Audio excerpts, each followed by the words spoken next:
Hi guys, and welcome to video number 126. This video is on percentage, again another percentage thing. This time we're calling it compound interest or growth or decay. Now they are the same thing. You might hear it being called repeated percentage change. Again, that's another name for this same thing. But compound interest, so we've got three keywords here, or terms. Compound interest is a specific type of interest that you'll either be given as someone who's saving some money in a bank account, or it's money in a type of interest that you would have to pay back. All right, and it's different to simple interest, obviously, because it's in a separate video. But it's not just all about interest. It's about appreciation or depreciation. Appreciation, or something that appreciates, is going up in value, and if something depreciates, it's going down in value. So anything can appreciate or depreciate. Now, the method states, more often than not, you'll get to use a calculator for these questions, which is lovely. To do them with the calculator, you need to use the multiplier. Okay, so the multiplier is the number that increases a quantity by a given percentage. Okay, so you can use a multiplier, you can work out what that multiplier is yourself, and you will be able to use your multiplier. So use the multiplier that increases or decreases the quantity by the percentage in the question. You then raise the multiplier to the number of years or the specific time period you're given within the question, but mostly it is years. And this is the formula for it. So the Q stands for the quantity, so the original amount that you're going to get given within a question, multiplied by, and then 1 plus or minus, so plus for going up, minus for going down. So 1 plus or minus the percentage over 100. There's the fraction bit. Okay, I've taught you this before in a previous video. And then we just put to the power of n. Okay, and that's the number of years, or whatever the time period is within the question, on the outside of this bracket, and that will sort everything out for you. You don't have to worry about doing anything else. All right, it's really simple. 3-mark questions, these ones as well. Grade 5. So the value of the painting, or the value of a painting, depreciates by 5% per year, unfortunately for Kim. Kim bought that painting for £30,000 2 years ago. What is it worth now? Right, so what we're going to have to do in this question, and I wanted to have one example where we didn't use a calculator, we're going to have to work out 5%, right? Now, to work out 5%, you need to work out, first of all, 10%, and then half that to get 5%. So 10% is, if we just knock one of the zeros off, divide by 10, £3,000. So 5%, let's just write this down, 5% is equal to 1,500. All right, that's just finding a percentage of a quantity. All right. Now we're going to take that off of £30,000. All right, so £30,000 minus the £1,500 is equal to 0, 0, 0. Take away 5. We can't do that. Nick one from there. That becomes a 2. That becomes 10. We have nick one from there. That becomes 10. Take away 5, which is 5, and 9 take away 1, which is 8, and then 2 take away nothing, which is 2. So after the first year, we can write this down as well, after year 1, the total, or the worth of the painting, is £28,500. It's gone down by 5%. Right, now with compound interest, right, you have to use that total that you've got there, right, to do your next calculation. So with simple interest, you don't do that. With compound interest, you do. Okay, so we're going to take that new total, all right, and we're going to work out 5% of that. So 5% of 28500 is what we need to calculate. Now 10% would be £2,850. I'm just going to write down 10% equals £2,850. Therefore 5% would be half of all of this. So half of 2,000 is 1,000. Half of 800 is 400, so 1,400, and half of 50 is 25. So there we go. That is £1,425 that now comes off the total. Right? So it's not as much of a loss in as the first year, but it's still going down by that 5% each year because it's compound interest, right? Building upon what's already been lost. All right. So we're going to take away that £1,425 from the total here, 2,850, 0, and 1,425. Take it away and see what we get. This is going to be our final answer, actually, so I'm not going to draw that other line there. just going to write it in the answer space. So 0 take away 5 can't do. That's going to become 10. If we nick 1 from there, that's going to become 10, and that's then going to become 9. That's a 4, that's a 9, that's very small. I know you can't see that, but 10 take away 5 is 5, 9 take away 2 is 7, 4 take away 4 is nothing, 8 take away 1 is 7, and 2 take away nothing is 2. So the value of the painting after the second year, and we could write after year 2 if we wanted to, if we had to carry on with the question. But if you were doing it without a calculator, you wouldn't have to carry on for very long at all. Otherwise, you'd just be there for a long, long time. There you go. There's the answer to that question. All right, £27,075, unfortunately. But, you know, it might go back up again in value. Who knows? Good job Kim's not real, isn't it? Anyway, so 2. Laura invests £250,000 in a compound interest savings account. That should be a T, not a D. All right, so I just make these little errors, don't I? And I notice them, and it's a bit late because I'm doing the video, and I do read these things back through. I do, but it's very irritating when I find those little mistakes. Anyway, changed it. It's a T now. So she's invested £250,000 in a compound interest savings account. The rate of interest is 1.4% per annum. How much will she have in the account after 10 years? So per annum means per year. All right. And this is where we can employ our calculator. So the calculation that we would write down is 250,000, £250,000. That's our given quantity that's going into the bank account, multiplied by, right? Now this 1.4% per annum can be written as this multiplier. We're going to be increasing here, right? We're going appreciating and going up in value because it's an interest rate that you're getting from a savings account. So the bank is paying you this extra per year. But building upon what you've already got in there after each year. So that's going to be 1.4 over 100, because you put your percentage out of 100. And then you put it to the power of however many years you want to find out the question for. So 10 years. And that's what you got to do. Literally type that into the calculator as it is. So bring the calculator in, bring it over so we can type in what we need to.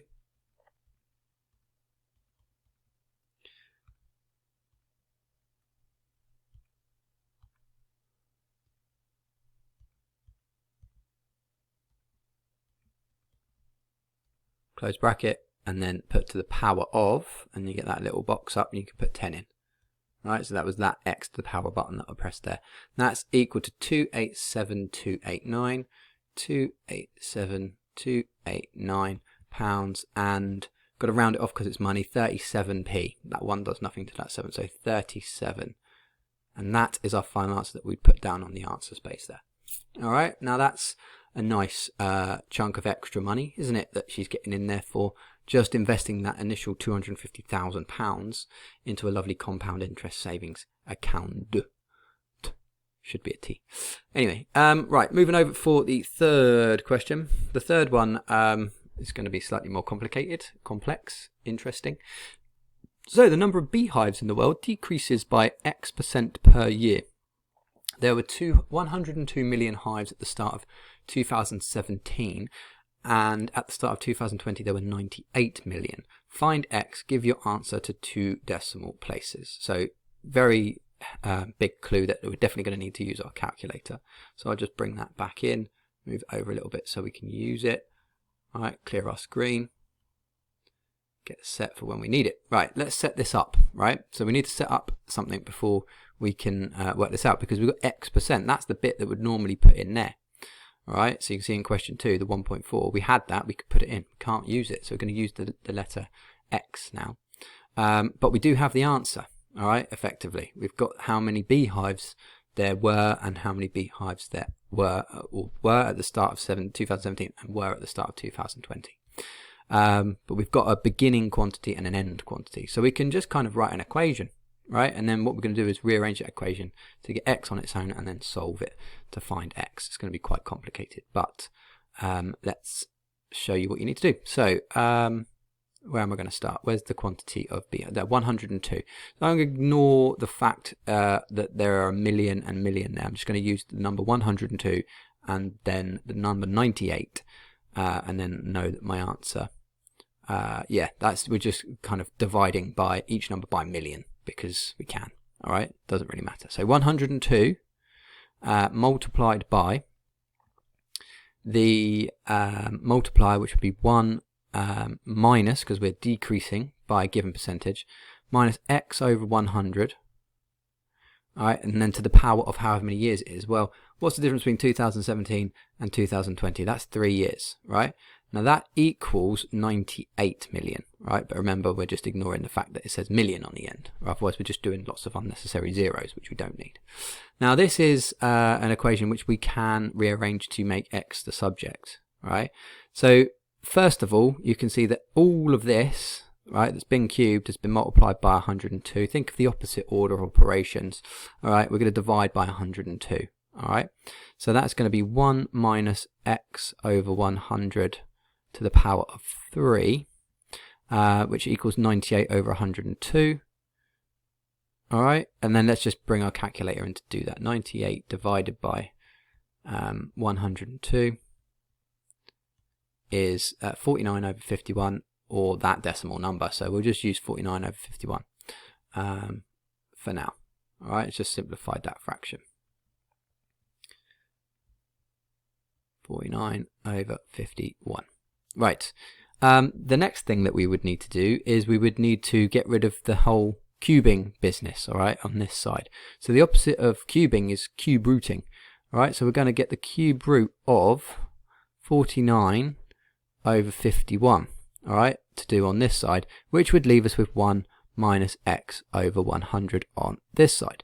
So let's work out what the cube root of that is. So you press shift and the square root button brings the cube root up, because that's the function there, and then we can put our answer in that and see what we get. We get a horrible decimal number. So I'm going to leave it in its fraction form, but that's our calculation that we've done so far. What we're then going to do is we're going to take away the 1 from both sides here. So we're going to take that 1 here away.